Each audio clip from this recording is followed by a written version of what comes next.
Smakuje dokładnie tak samo jak w nowym barku u mnie w Ogólniaku.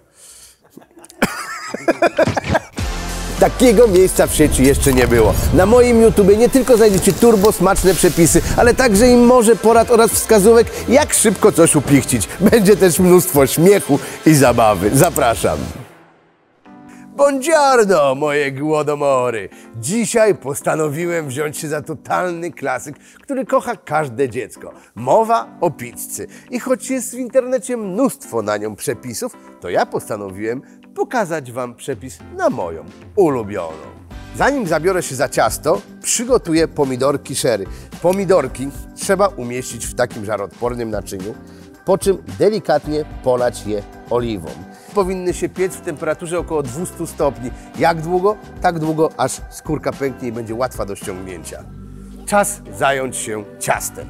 Przepisy są na ciasto do pizzy grubej, cienkiej, czyli tej rzymskiej albo neapolitańskiej. U mnie w domu zawsze gościła raczej ta rzymska, czyli gruby placek drożdżowy z mocno wiejskim wkładem. Do miski musicie pokruszyć pół kostki drożdży. Teraz te drożdże, żeby zaczęły żyć, trzeba połączyć przede wszystkim z solą, ale też lubią żywić się cukrem, więc też musicie drożdże lekko posłodzić. Temperatura wody, którą dodajecie do drożdży, powinna być w granicach 40 stopni.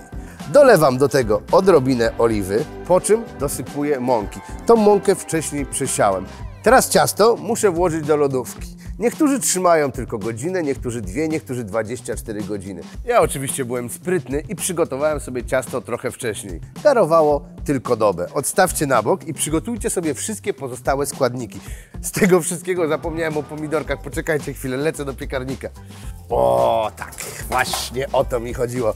Haha, pięknie się zapiekły, wręcz jeszcze skwierczą. Ale poczekajmy chwilę, aż troszeczkę przystygną. Ja zajmę się dalej krojeniem warzyw.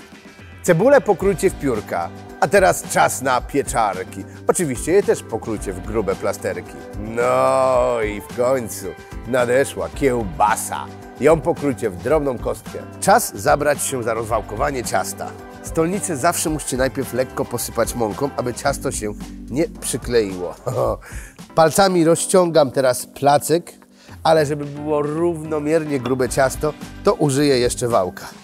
Lekko z wierzchu też oprószczyć trzeba mąką. Dokładnie ciasto rozciągnąć. Ja mam mega fajny amerykański piekarnik z olbrzymią blachą. Rozgrzaną do czerwoności blaszkę teraz smaruję oliwą. Chodzi o to, żeby ten placek od spodu też troszeczkę się przysmażył. O, to będzie niezła pizza. Placek również delikatnie skraplam oliwą. Musicie też posolić. Sam placek ponownie teraz wrzucam do piekarnika nagrzanego do maksymalnej temperatury. Będzie się tam piekł około 8 minut, aż ciasto się podniesie i delikatnie zacznie utwardzać. A my w tym czasie zajmijmy się przygotowaniem sosu z pomidorków sherry, który pójdzie na spód pizzy. I teraz paluszkami bardzo łatwo mogę każdego oderwać od gałązki i wcisnąć tu do środka. Teraz za pomocą widelca te pomidorki troszeczkę rozwalę. Oczywiście sos pomidorowy trzeba też dosolić, podobnie jak i dopieprzyć. Minęło już 8 minut, lecę zobaczyć jak placek. Teraz na to musicie wylać ten sos pomidorowy i po kolei teraz lecimy. Najpierw pieczarka. Pamiętajcie, że to ma być zabawa. Taką pizzę najlepiej róbcie razem ze swoimi dzieciakami. I już mi ślinka cieknie, jak myślę o tym, że to zjem. I jeszcze ta kiełbaska. Ja akurat daję kiełbasę z mojej ulubionej Masari, czyli od Kozłowskiego. To taka malutka manufaktura pod Poznaniem. Ich hasło przewodnie to jest wędliny dla całej rodziny. Dlatego tak się polubiliśmy. No oczywiście pizza musi mieć na sobie dużą ilość sera.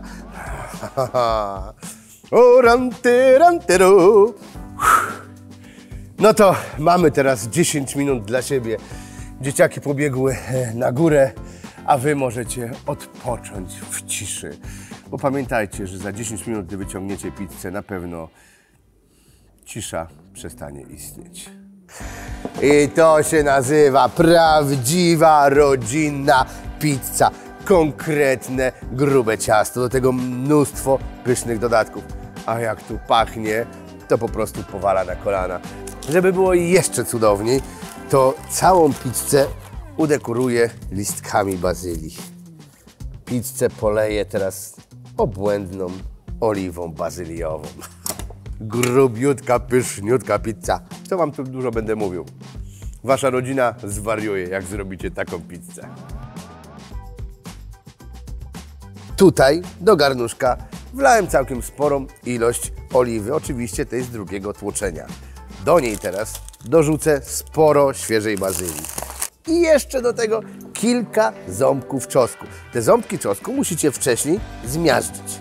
I taki zmiażdżony czosnek wrzucacie również do tej oliwy i w temperaturze dosłownie delikatnego wrzenia przez jakieś 10 minut gotować oliwę wraz z czosnkiem i bazylią.